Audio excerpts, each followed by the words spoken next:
Baik, argumentasi akan saya mulai dalam 3, 2, 1. Dewan Juri, sebelum masuk ke argumentasi saya lebih dalam, izinkan saya mendefinisikan terlebih dahulu mosi kita hari ini, yaitu Dewan ini percaya ketentuan kuota minimal 30% caleg perempuan dalam pemilu itu lebih merugikan daripada menguntungkan. Sebelum masuk ke argumentasi, caleg itu adalah calon legislatif di mana seseorang yang mencalonkan diri untuk menjadi anggota lembaga legislatif itu sendiri, contohnya DPR, DPRD, dan lain sebagainya. Caleg ini berasal dari partai-partai atau semua partai yang mencalonkan perempuan sebanyak 30%. Yang selanjutnya itu dalam pemilu. Pemilu di sini berarti pemilihan umum yang mana mereka pada akhirnya akan dipilih oleh rakyat untuk menjadi suatu pemimpin dari DPRD atau DPR itu sendiri. Adapun cara kerja mosi ini di mana di dalam lembaga itu diberikan kuota sebanyak minimal 30%, di mana itu mewajibkan partai untuk mengajukan perempuan untuk ikut serta dalam pemilu. Namun adapun framing dari tim kami yang menurut kami sangat setuju dengan mosi ini. Yang pertama yaitu ketika partai dipaksa untuk memenuhi kuota 30%, mereka hanya asal comot saja tanpa proses kaderisasi dan seleksi serius. Mengapa saya disini bilang tanpa seleksi serius? Yang pertama karena seleksi itu diselenggarakan oleh pemerintah itu sendiri. Di sini dimana bisa terjadi tindak kecurangan karena ada relasi antara calon tersebut dengan pemerintah tersebut.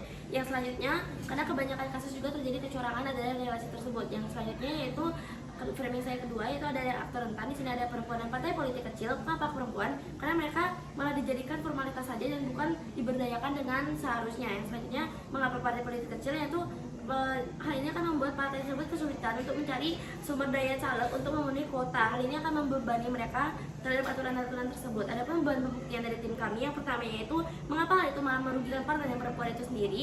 Yang kedua itu mosi ini hadir untuk apa. Yang selanjutnya itu apa yang sebenarnya dibutuhkan oleh aktor rentan. Yang pertama, karena dari partai itu dibebankan hingga partai itu pada akhirnya akan mencalonkan calon-calon yang buruk. Hal ini akan partai tersebut akan dipandang buruk pada akhirnya. Yang selanjutnya perempuan, karena mereka hanya digunakan formalitas saja di Dewan Juri, bukan berdasarkan hasil kapasitas mereka. Yang selanjutnya musinya hadir untuk melihat apakah kebijakan ini efektif atau tidak pada akhirnya.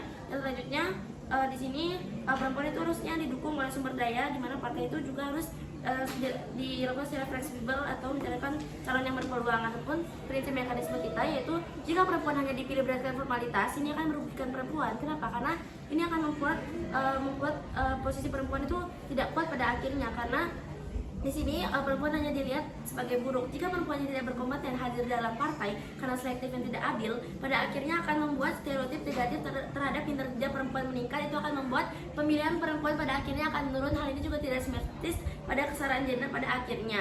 Yang selanjutnya perempuan akan menjadi kehilangan ambisi dan tidak percaya diri pada akhirnya, karena itu tidak menjamin modal mereka dan akses politik mereka tidak banyaknya dengan laki-laki. Sekian argumentasi yang dapat saya sampaikan. Saya bangga menjadi tim pro.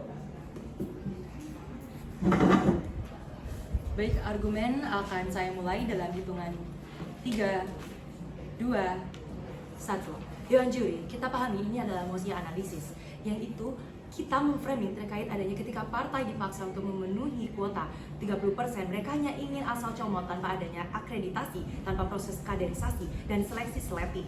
Maka pemerintah harus menekankan proses ini dalam bentuk yang adil dan ketat, yaitu A. Transparansi, proses seleksi melalui kriteria, yaitu tahapan, proses hingga hasil yang dapat mencegah adanya nepotisme. Kemudian B. Objektivitas, penilaian kriteria jelas, terstruktur dan tidak bisa diganggu gugat dengan adanya wawancara tertulis. Kemudian rekam jejak serta evaluasi. Kemudian C. Akuntabilitas, kita harus menseleksi panitia seleksi bertanggung jawab dan kompeten, adanya mekanisme banding atau pengawasan independen untuk mengevaluasi proses yang berjalan. Kemudian mengapa kasus kita possible dan dapat terjadi karena kenyataan di lapangan. Kemudian di sini ketidaksetaraan dengan realitas pemilih. Dari sudut pandang tim pro, kami memiliki poin utama bahwa kuota 30% yang ditetapkan dapat menimbulkan banyak masalah ketimbang solusi karena berpotensi mengabaikan prinsip-prinsip fundamental dari sistem politik sehat itu sendiri. Mengapa? Karena mengabaikan meritokrasi dan kualitas calon kuota 30% perempuan ini, sehingga memaksa partai politik untuk mencalonkan perempuan hanya demi persyaratan tanpa mempertimbangkan kualitas, kapabilitas, rekam jejak daftar calon hanya untuk memenuhi kuota atau mengisi kuota seperti hanya penggambaran saja. Kemudian individu atau aktor yang tidak kompeten, keahlian yang kurang, yang pada akhirnya merugikan masyarakat dan negara itu sendiri. Kemudian kedua, ketidaksesuaian dengan realitas pemilu. atau pemilih. Dalam sistem pemilu yang berbasis suara terbanyak, maka keberhasilan itu tergantung suara pemilih. Jika pemilih itu tidak mempercaya atau tidak memilih calon perempuan, maka kuota 30% hanya sebuah angka di atas kertas. Dampaknya, kuota ini akan menimbulkan situasi yang dimana banyaknya calon perempuan yang tidak terpilih. Alih-alih untuk meningkatkan keterwakilan, justru menunjukkan bahwa dorongan dari regulasi tidak sejalan dengan preferensi dari pilihan dari masyarakat. Kemudian jikapun tim kontra akan menyatakan bahwasanya kesetaraan gender, karena di sini kami mengambil karena jumlah yang tidak setara. Mengapa? Kesetaraan hasil itu lebih utama. Perempuan dan laki-laki harus sama tanpa peduli preferensi atau pilihan pribadi mereka untuk menciptakan kompetensi sehat dan tingkat daya saing yang tinggi. Kita ketahui bahwa Mospedah ini bersifat administratif tanpa dukungan substantif dari partai. Karena menurut Undang-Undang Nomor 7 Tahun 2017 terkait pemilu yang dimana memang mewajibkan partai untuk mencalonkan 30% dari perempuan di setiap daerah. Namun meskipun regulasi ini ada, faktanya pada tahun 2024 hanya 27% yang terpilih efektivitas kuotanya. Hingga pada akhirnya tinggi partai politik seringkali kesulitan mencari kandidat perempuan. Pada akhirnya perempuan ini menjadi calon boneka sebagai penempatan perempuan di nomor urut bawah yang sulit dimenangkan. Calon-calon ini disebut calon boneka. Mengapa? Karena hanya berfungsi untuk memenuhi persyaratan administratif dan tidak memiliki peluang nyata untuk terpilih. Maka dari itu saya selaku tim pro sangat percaya dan setuju terkait mosi ini. Saya bangga menjadi tim pro. Terima kasih.